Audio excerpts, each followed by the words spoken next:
अहो आपण चपलीच्या दुकानावर आलो, सगळ्यात महागडी चप्पल घ्यायची बघा मला. अगं बघू तर की आधी आपण. ती काय सांगायचं नाही, चांगली एवढी मोठी हिलची घ्यायची. या या या बसा सर. काय दाखवू सर तुम्हाला? अहो चप्पल दाखवा, एक नंबर चप्पल दाखवा बघा तुम्ही. अहो आपल्या दुकानात 2 नंबरचं चप्पलच नसतंय कधी, एकच नंबर असते. थांबा तुम्हाला क्वालिटी दाखवतो. फ्लॅटचा चप्पल घ्या. हा फ्लॅटची चप्पल? फ्लॅटची नका दाखवू, चांगली हिलची चप्पल दाखवा. अगं आपण डोंगरावर चाललो, हिलची कशाला घ्यायला लागलीस? तुम्हाला काय कळते व?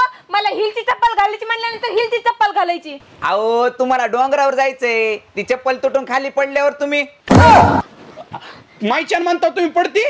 हो हो अहो 100% सांगतो मी. थांबा तुम्हाला हिलची चप्पल दाखवतो. अहो मग दाखवा लवकर, हिलचीच दाखवा, दुसरी दाखवायची नाही, हिलची दाखवा. किती महागडी असू द्या, हिलची दाखवा.